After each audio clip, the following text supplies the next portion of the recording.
ನಮಸ್ಕಾರ ಸ್ನೇಹಿತರೆ. ಯುಪಿಎಸ್ಸಿ ಪರೀಕ್ಷೆಗೆ ತಯಾರಿ ಮಾಡುತ್ತಿರುವಂತಹ ಪ್ರತಿಯೊಬ್ಬ ವಿದ್ಯಾರ್ಥಿಯ ಮನಸ್ಸಿನಲ್ಲಿ ಒಂದು ಪ್ರಶ್ನೆ ಇದ್ದೇ ಇರುತ್ತೆ. ಏನಂದ್ರೆ, ಮೇಡಮ್ ಜಿಯೋಗ್ರಫಿ ಹೇಗೆ ಓದಬೇಕು? ಮತ್ತು ಯಾವ ಪುಸ್ತಕಗಳನ್ನು ಅಥವಾ ಎನ್‌ಸಿಇಆರ್‌ಟಿ ಯಾವ ಎನ್‌ಸಿಇಆರ್‌ಟಿಗಳನ್ನ ಓದಬೇಕು ಅನ್ನುವಂತಹ ಕೂಡ ಪ್ರಶ್ನೆ ಇದ್ದಿರುತ್ತೆ. ಹಾಗಾಗಿ ಎಲ್ಲವನ್ನು ನೆನಪಿಡಬೇಕಾ ಅನ್ನುವಂತಹ ಈ ಒಂದು ಪ್ರಶ್ನೆಗಳ ಡೌಟ್‌ಗಳನ್ನ ಜಿಯೋಗ್ರಫಿ ಎನ್‌ಸಿಇಆರ್‌ಟಿಯನ್ನ ಯುಪಿಎಸ್ಸಿ ದೃಷ್ಟಿಕೋನದಿಂದ ಹೇಗೆ ಓದಬೇಕು ಎಂಬುದನ್ನ ಸಂಪೂರ್ಣವಾಗಿ ತಿಳ್ಕೊಳ್ಳೋಣ. ಸ್ನೇಹಿತರೆ, ಈ ವಿಡಿಯೋವನ್ನ ಕೊನೆವರೆಗೂ ನೋಡಿ. ಯಾಕೆಂದ್ರೆ ಕೊನೆಯಲ್ಲಿ ಬಿಗ್ನರ್ಸ್ ಮಕ್ಕಳಿಗಾಗಿ ಅಥವಾ ಬಿಗ್ನರ್ಸ್ ಮಕ್ಕಳು ಮಾಡುವಂತಹ 5 ದೊಡ್ಡ ತಪ್ಪುಗಳನ್ನ ಹೇಳ್ತೇನೆ. ಹಾಗಾಗಿ ವಿಡಿಯೋವನ್ನ ಕೊನೆವರೆಗೂ ನೋಡಿ ಮತ್ತೆ ನಿಮ್ಮ ಒಂದು ಯುಪಿಎಸ್ಸಿ ಸ್ಟೂಡೆಂಟ್ಸ್ ಗಳಿಗೆ ಅಥವಾ ಎಕ್ಸ್ಪೀರಿಯನ್ಸ್ ಗಳಿಗೆ ಇದನ್ನ ಶೇರ್ ಮಾಡಿ. ಮತ್ತು ಸ್ನೇಹಿತರೆ, ವಿಡಿಯೋ ಇಷ್ಟವಾದಲ್ಲಿ ವಿಡಿಯೋವನ್ನ ಲೈಕ್ ಕೂಡ ಮಾಡಿ ಅಂತ ಹೇಳ್ತಾ ಬನ್ನಿ ವಿಡಿಯೋನ ಶುರು ಮಾಡೋಣ. ಹಾಗೂ ಸ್ನೇಹಿತರೆ, ಜಿಯೋಗ್ರಫಿ ಎನ್‌ಸಿಇಆರ್‌ಟಿ ಏನಿದೆ ಇದು ತುಂಬಾ ಇಂಟ್ರೆಸ್ಟಿಂಗ್ ಆಗಿರುವಂತಹ ಸಬ್ಜೆಕ್ಟ್. ಓಕೆ, ಯಾಕಂದ್ರೆ ಇದು ಪ್ರಾಕ್ಟಿಕಲ್ ಟೈಪ್ ಅಲ್ಲಿ ಓದುವಂತಹ ಸಬ್ಜೆಕ್ಟ್. ಸೊ ಇದನ್ನ ಬೈ ಹಾರ್ಟ್ ಹಾಕೋಕ್ಕಿಂತ ಹೆಚ್ಚು ಪ್ರಾಕ್ಟಿಕಲ್ ಆಗಿ ಅಂದ್ರೆ ಮ್ಯಾಪ್ ಮೂಲಕ ಡ್ರಾ ಮಾಡುವಂತಹ ಸಬ್ಜೆಕ್ಟ್, ಮ್ಯಾಪ್ ಮೂಲಕ ಕಲಿಯುವಂತಹ ಸಬ್ಜೆಕ್ಟ್ ಆಗಿದೆ. ಹಾಗಾಗಿ ಬಹಳಷ್ಟು ದಿನಗಳವರೆಗೆ ಇದು ಮೈಂಡ್ ಅಲ್ಲಿ ಉಳಿಯುವಂತಹ ಸಬ್ಜೆಕ್ಟ್ ಆಗಿದೆ. ಇದನ್ನ ಬೈ ಹಾರ್ಟ್ ಹಾಕುವ ಹಾಗೆ ಇಲ್ಲ. ಮುಖ್ಯವಾಗಿ ಓಕೆ, ಬೈ ಹಾರ್ಟ್ ಆಗುವ ಹಾಗೆ ಇಲ್ಲ. ಸೊ ನಾವು ಹಿಸ್ಟ್ರಿಯನ್ನ ಓದ್ತೇವೆ. ಹಿಸ್ಟ್ರಿಯ ರಾಜರುಗಳ ಬಗ್ಗೆ ಓದ್ತೇವೆ. ಹಿಸ್ಟ್ರಿಯನ್ನ ಪ್ಲೇಸಸ್ಗಳ ಬಗ್ಗೆ ಓದ್ತೇವೆ. ಇನ್ನು ಸಾಮ್ರಾಜ್ಯಗಳ ಬಗ್ಗೆ ಓದ್ತೇವೆ. ಓಕೆ, ಸ್ಟಡಿ ಮಾಡ್ತೇವೆ. ಸೊ ಇದರಲ್ಲಿ ಮುಖ್ಯವಾಗಿ ಫಿಸಿಕಲ್ ಅಂದ್ರೆ ನಾವು ಲೈವ್ ಆಗಿ ನೋಡುವಂತಹ ಯಾವ ಒಂದು ವಸ್ತು ಅಥವಾ ಒಂದು ಫಾರ್ ಎಕ್ಸಾಂಪಲ್ ಮೌಂಟೇನ್ ಅಂತ ಅನ್ಕೊಳ್ಳಿ, ಫಾರ್ ಎಕ್ಸಾಂಪಲ್ ಡೆಸರ್ಟ್ ಅಂತ ಅನ್ಕೊಳ್ಳಿ, ಫಾರ್ ಎಕ್ಸಾಂಪಲ್ ರಿವರ್ಸ್ ಅಂತ ಅನ್ಕೊಳ್ಳಿ. ಸೊ ಇವುಗಳ ಲೊಕೇಶನ್ ಅನ್ನ ನಾವು ಫೈಂಡ್ ಔಟ್ ಅನ್ನ ಮಾಡುವಂತದ್ದು. ಓಕೆ, ಐಡೆಂಟಿಫೈ ಮಾಡುವಂತದ್ದು ಲೊಕೇಶನ್ ಅನ್ನ. ಸೊ ಫಿಸಿಕಲ್ ಒಂದು ಮ್ಯಾಪ್ ಅನ್ನು ನೋಡುವಾಗ ನಾವು ಮೊದಲನೇದಾಗಿ ಉತ್ತರದಲ್ಲಿ ಹಿಮಾಲಯವನ್ನು ನೋಡ್ತೇವೆ. ಸೊ ಅದ್ರ ಜಸ್ಟ್ ಕೆಳಗಡೆ ಏನು ಈ ಗಂಗಾ ಯಮುನಾ ನದಿ ಒಂದು ಪ್ಲೇನ್ ಅಥವಾ ಮೈದಾನವನ್ನ ನೋಡ್ತೇವೆ. ಆ ನಂತರ ವೆಸ್ಟ್ ಅಲ್ಲಿ ಡೆಸರ್ಟ್ ಅನ್ನು ನೋಡ್ತೇವೆ, ಥಾರ್ ಡೆಸರ್ಟ್ ಅನ್ನು ನೋಡ್ತೇವೆ. ಅಥವಾ ಮುಖ್ಯವಾಗಿ ಇಂಡಿಯನ್ ಫಿಸಿಕಲ್ ಮ್ಯಾಪ್ ಅಲ್ಲಿ. ಓಕೆ, ಇನ್ನು ಮಧ್ಯದಲ್ಲಿ ಇರುವಂತದ್ದು ನಮ್ಮ ಡೆಕ್ಕನ್ ಪ್ಲಾಟ್ಯೂ, ಇನ್ನು ಈಸ್ಟರ್ನ್ ನಮ್ಮ ವೆಸ್ಟರ್ನ್ ಘಾಟ್ ಅನ್ನ ನೋಡ್ತೇವೆ. ಇನ್ನು ಕೋಸ್ಟಲ್ ಏರಿಯಾಗಳನ್ನು ಕೂಡ ಫೈಂಡ್ ಔಟ್ ಮಾಡ್ತೇವೆ. ಸೊ ಈ ರೀತಿಯಾಗಿ ನಾವು ಮ್ಯಾಪ್ ಅನ್ನ ಡ್ರಾ ಮಾಡ್ತಾ ಹೋದ್ರೆ ನಮ್ಗೆ ಬಹಳ ಅತಿ ಹೆಚ್ಚು ಓದೋಕ್ಕಿಂತ ನಮ್ಗೆ ಬೇಗ ಮೈಂಡ್ ಅಲ್ಲಿ ಉಳಿಯುವಂತ ಅಥವಾ ತಲೆಯಲ್ಲಿ ಉಳಿಯುವಂತ ಸಬ್ಜೆಕ್ಟ್ ಇದು. ಓಕೆ, ಸೊ ಹಾಗಾದ್ರೆ ಎನ್‌ಸಿಇಆರ್‌ಟಿ ಯಾವ ಎನ್‌ಸಿಇಆರ್‌ಟಿಗಳನ್ನು ಓದುವುದು ಅನ್ನೋದ್ರ ನೋಡೋದಾದ್ರೆ ಎನ್‌ಸಿಇಆರ್‌ಟಿ ಅಂದ್ರೆ ಏನು? ಇದು ಮುಖ್ಯವಾಗಿ ಫೌಂಡೇಶನ್ ಅಥವಾ ಬೇಸ್ ಅಂತ ಹೇಳಲಾಗುತ್ತೆ. ಪ್ರತಿಯೊಂದು ಸಬ್ಜೆಕ್ಟ್ ನ ಒಂದು ಬೇಸ್ ಎನ್‌ಸಿಇಆರ್‌ಟಿ.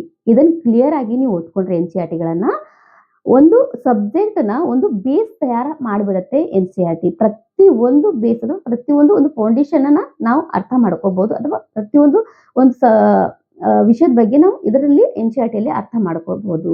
ಸೊ ಆ ನಂತರ ನಿಮ್ಮ ರೆಫರೆನ್ಸ್ ಬುಕ್ಗಳನ್ನ ಓದಬಹುದು. ಸೊ ಹಾಗಾಗಿ ಯಾವ ಒಂದು ಎನ್‌ಸಿಇಆರ್‌ಟಿನ ಓದಬೇಕು ಜಿಯೋಗ್ರಫಿಯಲ್ಲಿ ಮುಖ್ಯವಾಗಿ ಹೇಳೋದಾದ್ರೆ, ಸೊ 6ರಿಂದ 12 ಅಂದ್ರೆ 6 to 12th ವರೆಗೆ ಎನ್‌ಸಿಇಆರ್‌ಟಿಯನ್ನ ಓದಬಹುದು. ಸೊ ಹಿಸ್ಟ್ರಿನೂ ಅಷ್ಟೇ, ಹಿಸ್ಟ್ರಿ ಸಬ್ಜೆಕ್ಟ್ ಅಲ್ಲ 6 to 12th ವರೆಗೆ ಹಿಸ್ಟ್ರಿಯನ್ನ ಓದುವುದು ತುಂಬಾನೇ ಮುಖ್ಯ. ಯಾಕಂದ್ರೆ ಕಂಪ್ಲೀಟ್ ನೀವು ಹಿಸ್ಟ್ರಿ ಅದರಲ್ಲೇ ಬಂದ್ಬಿಡುತ್ತೆ. ಇನ್ನು ಜಿಯೋಗ್ರಫಿ ಕೂಡ ಅಷ್ಟೇ, ಜಿಯೋಗ್ರಫಿ 6 to 12 ಓದುವಂಥದ್ದು. ಇನ್ನು ಯಾವ ಸಬ್ಜೆಕ್ಟ್ ಯಾವ ಒಂದು ಕ್ಲಾಸ್ ಇಂದ ಸ್ಟಾರ್ಟ್ ಮಾಡಬೇಕು ಅನ್ನೋದನ್ನು ಕೂಡ ಹೇಳ್ತೇನೆ. ಓಕೆ, ಇನ್ನು ಇದರಿಂದ ಎಷ್ಟು ಕ್ವಶನ್ಸ್ ಗಳು ಬರುತ್ತೆ? ಹಾಗಾದ್ರೆ ಜಿಯೋಗ್ರಫಿ ಒಂದು ಸಬ್ಜೆಕ್ಟ್ ಇಂದ ಪ್ರಿಲಿಮ್ಸ್ ನಲ್ಲಿ, ಯುಪಿಎಸ್ಸಿ ಪ್ರಿಲಿಮ್ಸ್ ಅಲ್ಲಿ ಎಷ್ಟು ಕ್ವಶನ್ಸ್ ಗಳು ಬರುತ್ತೆ ಮುಖ್ಯವಾಗಿ ಹೇಳೋದಾದ್ರೆ, ಇದರಲ್ಲಿ ಮುಖ್ಯವಾಗಿ 15ರಿಂದ 20 ಕ್ವಶನ್ಸ್ ಗಳು ಬಂದೇ ಬರುತ್ತವೆ. ಓಕೆ, 15ರಿಂದ 20 ಕ್ವಶನ್ಸ್ ಗಳು ಜಿಯೋಗ್ರಫಿಯಿಂದ ಬಂದೇ ಬರುತ್ತವೆ. ಸೊ ಕರೆಂಟ್ ಅಫೇರ್ಸ್ ಇಂದ ಆಗಿರ್ಬೋದು ಅಥವಾ ಸ್ಟ್ಯಾಟಿಕ್ ಕ್ವಶನ್ ಇಂದ ಆಗಿರ್ಬೋದು ಅಥವಾ ಎನ್‌ಸಿಇಆರ್‌ಟಿ ಕೆಲವೊಮ್ಮೆ ಡೈರೆಕ್ಟ್ ಎನ್‌ಸಿಇಆರ್‌ಟಿ ಇಂದಾನೇ ಕ್ವಶನ್ಸ್ ಅನ್ನ ತೆಗೆದಿರ್ತಾರೆ. ಸೊ ಹಾಗಾಗಿ ಎನ್‌ಸಿಇಆರ್‌ಟಿ ಕ್ಲಿಯರ್ ಆಗಿ ಓದ್ಕೊಳ್ಳಿ. ಇದರಲ್ಲೇ ಸ್ಟ್ಯಾಟಿಕ್ಸ್ ಕ್ವಶನ್ಸ್ ಗಳು ಇರುತ್ತೆ ಅಥವಾ ಸ್ಟ್ಯಾಟಿಕ್ಸ್ ಕ್ವಶನ್ ಕೂಡ ಇದರಲ್ಲೇ ನಿಮ್ ಕವರ್ ಆಗತ್ತೆ ಬಹಳಷ್ಟು ವಿಷಯಗಳು. ಇನ್ನು ಬಹಳಷ್ಟು ಕವರ್ ಆಗ್ಲಿಲ್ಲ ಅನ್ನುವಂತಹ ಅಥವಾ ಬಹಳಷ್ಟು ನಿಮ್ಗೆ ಮತ್ತು ಓದಬೇಕು ಅನ್ನುವಂತಹ ವಿದ್ಯಾರ್ಥಿಗಳಿದ್ರೆ ರೆಫರೆನ್ಸ್ ಬುಕ್ ನ ಓದಬಹುದು. ಸೊ ಪ್ರಿಲಿಮ್ಸ್ ಗೆ ನೀವು 6 to 12th ಎನ್‌ಸಿಇಆರ್‌ಟಿ ಸಫಿಸಿಯೆಂಟ್ ಮತ್ತು ಅಷ್ಟೇ ಕ್ಲಿಯರ್ ಆಗಿ ಚೆನ್ನಾಗಿ ಅವ್ರು ಕೊಟ್ಟಿದ್ದಾರೆ ಎನ್‌ಸಿಇಆರ್‌ಟಿಯನ್ನ. ಓಕೆ, ಸೊ ಹಾಗಾದ್ರೆ ಕ್ಲಾಸ್ 6 ಅಲ್ಲಿ ಯಾವ ಒಂದು ಬುಕ್ ಇದೆ ಅಂದ್ರೆ ಜಿಯೋಗ್ರಫಿದು. ಸೊ ಅರ್ತ್ ಅವರ್ ಹ್ಯಾಬಿಟೇಟ್ ಅನ್ನೋದು ಕ್ಲಾಸ್ 6 ಅಲ್ಲಿ ಇರುವಂತಹ ಒಂದು ಬುಕ್ ಎನ್‌ಸಿಇಆರ್‌ಟಿ. ಸೊ ಇದರಲ್ಲಿ ಯಾವುದರ ಬಗ್ಗೆ ಓದ್ತೇವೆ ಈ ಬುಕ್ ಅಲ್ಲಿ ಅಂದ್ರೆ ಭೂಮಿಯ ಬಗ್ಗೆ ಓದ್ತೇವೆ, ಅರ್ತ್ ಬಗ್ಗೆ ನಾವು ಸ್ಟಡಿಯನ್ನ ಮಾಡ್ತೇವೆ. ಓಕೆ, ಮತ್ತು ಖಂಡಗಳ ಬಗ್ಗೆ. ಓಕೆ, ಪ್ಲಾಟಸ್ ಏನು ಹೇಳ್ತೇವೆ, ಖಂಡಗಳ ಬಗ್ಗೆ, ಕಾಂಟಿನೆಂಟ್ಗಳ ಬಗ್ಗೆ, ಪ್ಲಾಟಸ್ ಅಲ್ಲ, ಕಾಂಟಿನೆಂಟ್ಗಳ ಬಗ್ಗೆ ನಾವು ಓದ್ತೇವೆ. ಇನ್ನು ಮಹಾಸಾಗರಗಳು ಅಂದ್ರೆ ಓಷನ್ಸ್ಗಳು. ನಮ್ಮ ನಮ್ಮ ಒಂದು ಜಗತ್ತಿನ ಮೇಲೆ ಎಷ್ಟು ಓಷನ್ಸ್ಗಳಿದ್ದಾವೆ, ಎಷ್ಟು ಮಹಾಸಾಗರಗಳಿದ್ದಾವೆ, ಆ ಸಾಗರಗಳ ಬಗ್ಗೆ, ಅವುಗಳ ಉದ್ಭವ ಅಥವಾ ಅವುಗಳ ಬಗ್ಗೆ ಡಿಟೇಲ್ ಆಗಿ ನಾವು ಸ್ಟಡಿಯನ್ನು ಮಾಡ್ತೇವೆ ಈ ಒಂದು ಬುಕ್ ಅಲ್ಲಿ.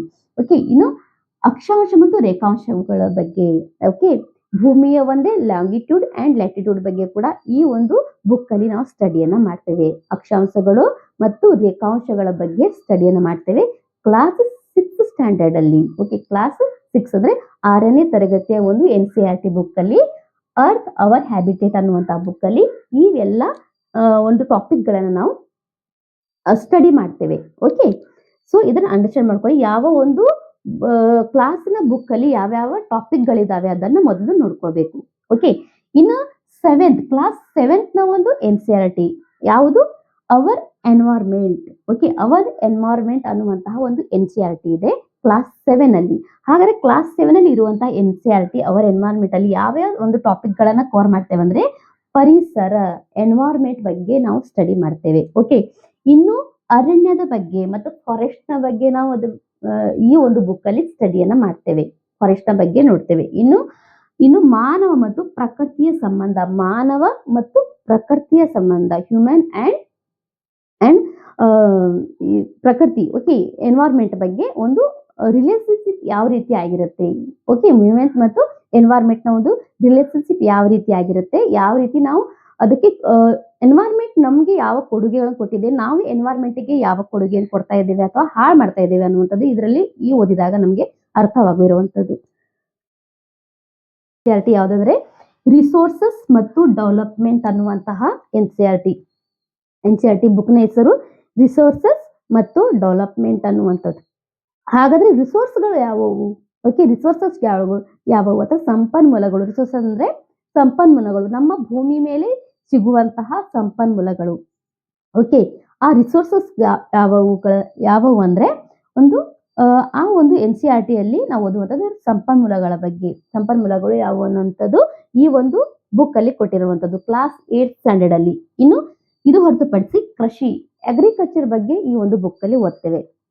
ಓಕೆ, ಅಗ್ರಿಕಲ್ಚರ್ ನ ಟಾಪಿಕ್ ಇರುವಂತದ್ದು ಕ್ಲಾಸ್ 8th ಅಲ್ಲಿ. ಇನ್ನು ಕೈಗಾರಿಕೆ, ಓಕೆ, ಇಂಡಸ್ಟ್ರೀಸ್ ಬಗ್ಗೆ ನಾವು ಓದ್ತೇವೆ. ಸೊ ನೀವು ಸಿಲೆಬಸ್ ಅನ್ನು ತೆಗೆದು ನೋಡಿದಾಗ, UPSC ಒಂದು ಸಿಲೆಬಸ್ ಅನ್ನು ನೋಡಿದಾಗ, ಸೊ ಅದರಲ್ಲಿ GS ಪೇಪರ್ 3 ನ ಒಂದು ಸಿಲೆಬಸ್ ಅನ್ನು ನೋಡಿ. GS ಪೇಪರ್ 3 ದಲ್ಲಿ ಇವೆಲ್ಲ ಕೊಟ್ಟಿರುವಂತದ್ದು. ಸೊ ಸಂಪನ್ಮೂಲಗಳು, ಕೃಷಿ, ಕೈಗಾರಿಕೆ, ಓಕೆ, ರಿಸೋರ್ಸಸ್, ಅಗ್ರಿಕಲ್ಚರ್ ಮತ್ತು ಇಂಡಸ್ಟ್ರಿಯಲ್ಸ್. ಸೊ ಇದರಲ್ಲಿ ಎಲ್ಲ ಆ ಸಿಲೆಬಸ್ ಏನ್ ಕೊಟ್ಟಿದ್ದಾರೆ ಸಬ್ ಟಾಪಿಕ್ ಅನ್ನ, ಆ ಸಬ್ ಟಾಪಿಕ್ ಅನ್ನ ಈ ಒಂದು NCERT ಇಂದಾನೆ ಕವರ್ ಆಗುವಂತದ್ದು. ಓಕೆ, ಸೊ ಕ್ಲಾಸ್ 8th ಅಲ್ಲಿ. ಹಾಗೂ ಸ್ನೇಹಿತರೆ ಕ್ಲಾಸ್ 9 ಮತ್ತು 10 ನ ಒಂದು NCERT ಇದೆ. ಸೊ ಈ NCERT ಅಲ್ಲಿ ಜಿಯೋಗ್ರಫಿ NCERT ಅಲ್ಲಿ ಭಾರತದ ಭೌತಿಕ ಲಕ್ಷಣಗಳು, ಸೊ ಭಾರತದ ಭೌತಿಕ ಲಕ್ಷಣ ಬಗ್ಗೆ ಸ್ಟಡಿಯನ್ನ ಮಾಡ್ತೇವೆ. ಸೊ ಇಂಡಿಯಾಸ್ ಫಿಸಿಕಲ್ ಫೀಚರ್ಸ್ ಬಗ್ಗೆ ಇಲ್ಲಿ ಸ್ಟಡಿಯನ್ನು ಮಾಡ್ತೇವೆ. ಇನ್ನು ನದಿಗಳ ಬಗ್ಗೆ, ಸೊ ರಿವರ್ಸ್ ಗಳ ಬಗ್ಗೆ. ಓಕೆ, ಸೊ ನದಿಗಳ ಉಗಮ, ಎಲ್ಲಿ ಯಾವ್ಯಾವ ಇಂಪಾರ್ಟೆನ್ಸ್ ನದಿಗಳಿದಾವೆ ಭಾರತದಲ್ಲಿ, ಸೊ ಅವುಗಳ ಉಗಮ, ಸೊ ಯಾವ ಆ ನದಿ ಅಂದ್ರೆ ದೊಡ್ಡ ನದಿಗಳ, ಓಕೆ, ದೊಡ್ಡ ನದಿಗಳ ಒಂದು ಉಪ ನದಿಗಳು ಯಾವುವು ಅನ್ನುವಂಥದ್ದು ಎಲ್ಲವನ್ನ ಈ ಒಂದು ಬುಕ್ ಅಲ್ಲಿ ನಾವು ಸ್ಟಡಿ ಮಾಡುವಂಥದ್ದು, ಈ ಒಂದು ಟಾಪಿಕ್ ಅಲ್ಲಿ ಸ್ಟಡಿಯನ್ನ ಮಾಡುವಂಥದ್ದು. ಇನ್ನು ಹವಾಮಾನದ ಬಗ್ಗೆ, ಓಕೆ, ಕ್ಲೈಮೇಟ್ ನ ಬಗ್ಗೆ ಕೂಡ ಈ ಒಂದು ಬುಕ್ ಅಲ್ಲಿ ನಾವು ಸ್ಟಡಿ ಮಾಡ್ತೇವೆ. ಇನ್ನು ಕೃಷಿ, ಇದು ಮಣ್ಣು ಮತ್ತು ಕೃಷಿ, ಓಕೆ, ಸಾಯಿಲ್ ಮತ್ತು ಅಗ್ರಿಕಲ್ಚರ್ ಬಗ್ಗೆ ಕೂಡ ಈ ಒಂದು ಬುಕ್ ಅಲ್ಲಿ ನಾವು ಸ್ಟಡಿಯನ್ನು ಮಾಡ್ತೇವೆ ಕ್ಲಾಸ್ 9 ಮತ್ತು 10. ಓಕೆ, ಈ ಕ್ಲಾಸ್ 9th ನ ಒಂದು ಜಿಯೋಗ್ರಫಿ ಬುಕ್ಸ್ ಏನಿದಾವೆ, ಸೊ ಇದರಲ್ಲಿ ಭಾರತದ ಭೌತಿಕ ಲಕ್ಷಣಗಳು, ನದಿಗಳು, ಹವಾಮಾನ, ಮಣ್ಣು, ಕೃಷಿ, ಈ ಎಲ್ಲ ವಿಷಯಗಳ ಬಗ್ಗೆ ನಾವು ಸ್ಟಡಿಯನ್ನ ಮಾಡ್ತೇವೆ ಈ ಒಂದು ಬುಕ್ ಅಲ್ಲಿ. ಓಕೆ, ಇನ್ನು ಕ್ಲಾಸ್ 11th ನ ಒಂದು ಜಿಯೋಗ್ರಫಿ ಏನ್ ಹೇಳ್ತೇವೆ, ಕ್ಲಾಸ್ 11th ನ NCERT ಜಿಯೋಗ್ರಫಿ ಏನಿದೆ, ಸೊ ಈ ಜಿಯೋಗ್ರಫಿ, ಈ NCERT fundamental of physical geography ಅಂತ ಹೇಳಲಾಗುತ್ತೆ. ಸೊ ಫಿಸಿಕಲ್ ಜಿಯೋಗ್ರಫಿಯ ಒಂದು ಫಂಡಮೆಂಟಲ್ ಅಂದ್ರೆ ಒಂದು ಮೂಲಭೂತವಾಗಿರುವಂತಹ ಒಂದು ಜಿಯೋಗ್ರಫಿ ಕ್ಲಾಸ್ 11 ನ NCERT. ಓಕೆ, ಅಕಸ್ಮಾತ್ ಆಗಿ 6th, 7th ಮತ್ತು 8th ಸ್ಟ್ಯಾಂಡರ್ಡ್ ನೀವು NCERT ನಿಮ್ಗೆ ಓದ್ಲಿಕ್ಕೆ ಆಗಲಿಲ್ಲ ಅಂದರೆ ಕ್ಲಾಸ್ 11ಇಂದ ಕೂಡ ಸ್ಟಾರ್ಟ್ ಮಾಡ್ಬೋದು. ಅಂದರೆ ಕ್ಲಾಸ್ 11ನ ಒಂದು NCERTನ ಕೂಡ ಸ್ಟಾರ್ಟ್ ಮಾಡ್ಬೋದು. ಸೊ ತುಂಬಾ ಡಿಟೇಲ್ ಆಗಿ ಕೊಟ್ಟಿರುವಂತಹ NCERT. ಸೊ ಈ ಬುಕ್ಕನ್ನು ಹಾರ್ಟ್ ಅಂತಾನು ಕೂಡ ಹೇಳಲಾಗುತ್ತೆ. ಜಿಯೋಗ್ರಫಿ ಅಥವಾ ಈ NCERTನ ಜಿಯೋಗ್ರಫಿಯ ಒಂದು ಹಾರ್ಟ್ ಅಂತ ಹೇಳಲಾಗಿದೆ. ಹಾರ್ಟ್ ಅಂದ್ರೆ ಏನು? ಸೊ ತುಂಬಾ ಡಿಟೇಲ್ ಆಗಿ ಚೆನ್ನಾಗಿ ಕೊಟ್ಟಿದ್ದಾರೆ ಈ ಒಂದು ಬುಕ್ಕಲ್ಲಿ. ಸೊ ಕ್ಲಾಸ್ 11ನ NCERTಯಲ್ಲಿ.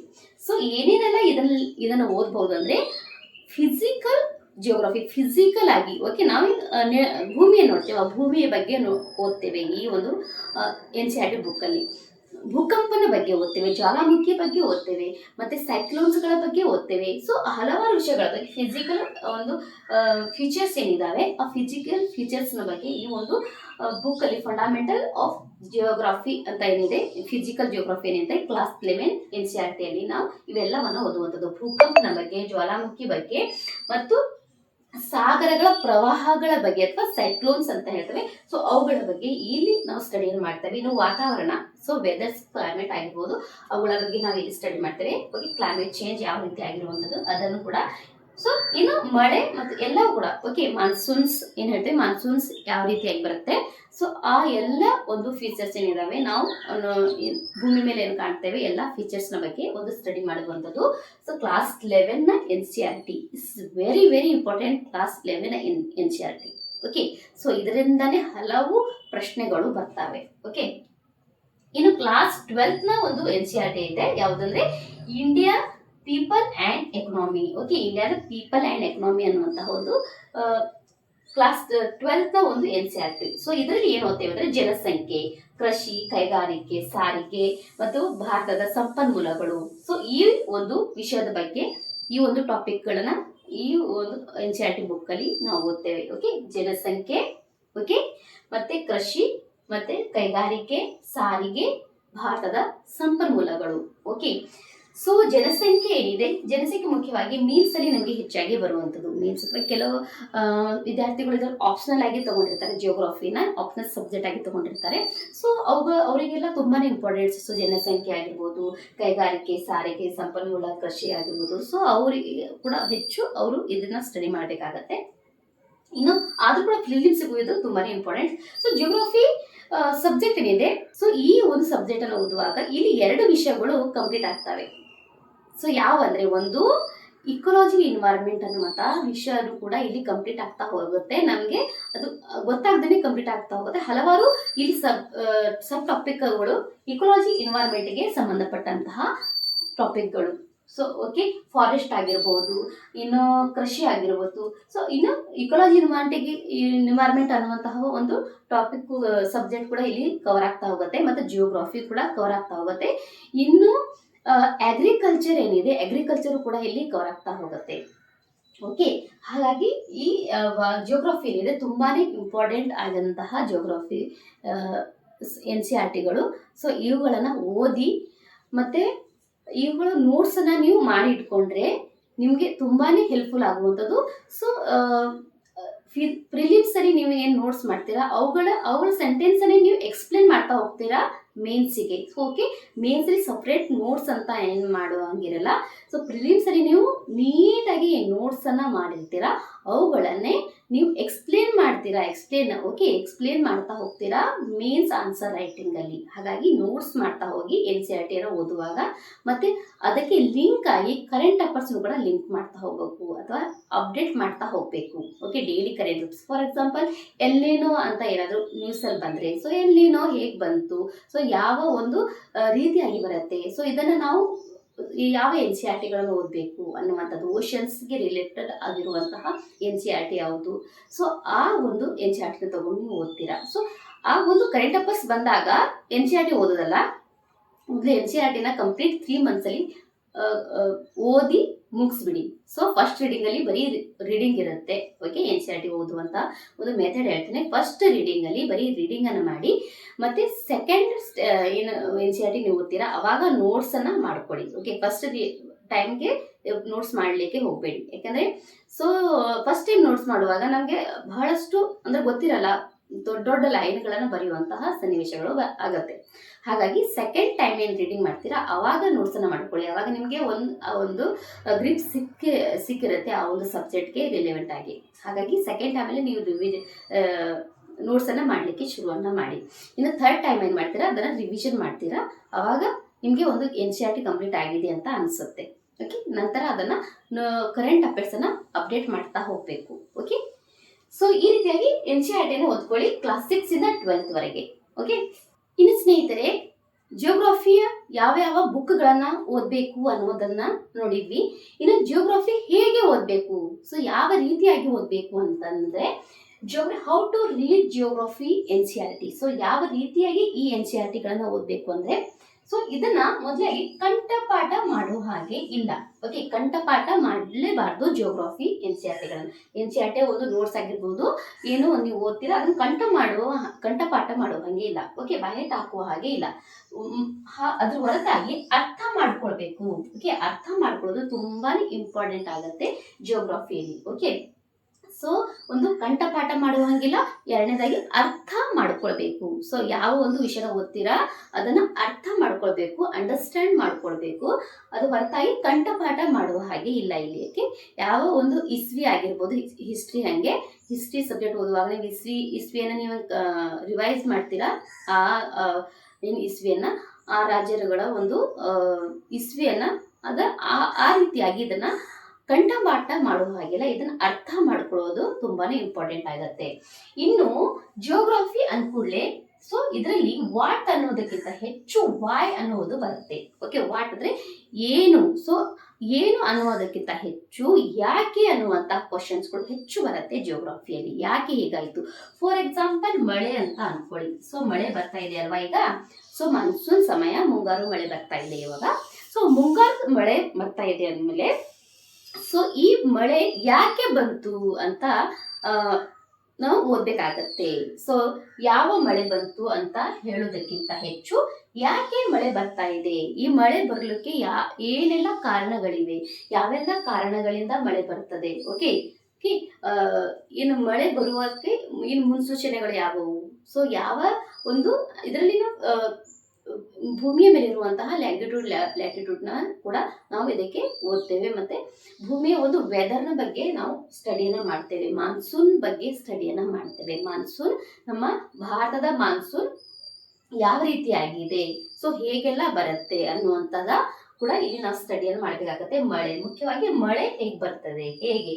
ಓಕೆ, ಯಾವ ಮಳೆ ಬಂತು ಅಥವಾ ಹೇಳೋಕ್ಕಿಂತ ಹೆಚ್ಚು ಇವಾಗ ಮುಂಗಾರು ಮಳೆ ಬಂತು ಅಥವಾ ಮಳೆಯ ಒಂದು ಹೆಸರಿದಲ್ಲಿ ಯಾವ ಮಳೆ ಅಂತ ಇಲ್ಲಿ ಕೇಳುವುದಿಲ್ಲ, ಮಳೆ ಹೇಗೆ ಬರುತ್ತೆ ಅಂತ ಈ ರೀತಿಯಾಗಿ ಫಾರ್ ಎಕ್ಸಾಂಪಲ್ ಹೇಳಿದೆ. ಓಕೆ, ವಾಟ್ ಕೇಳೋದಕ್ಕಿಂತ ಹೆಚ್ಚು ವಾಯನ್ನ ಕೇಳಲಾಗತ್ತೆ NCERT ಈ ಜಿಯೋಗ್ರಫಿಯಲ್ಲಿ. ಓಕೆ, ಸೊ ಹಾಗಾಗಿ ಅದಕ್ಕಾಗಿ ಮೊದಲಾಗಿ ಸೊ ಜಿಯೋಗ್ರಫಿಯನ್ನ ನೀವು ಸ್ಟಡಿ ಮಾಡುವಾಗ ಜೊತೆಗೆ ಮ್ಯಾಪ್ಗೋಸ್ಕರ ನೀವು ಅಟ್ಲಾಸ್ ಅನ್ನ ಇಟ್ಕೊಳ್ಳೇಬೇಕು.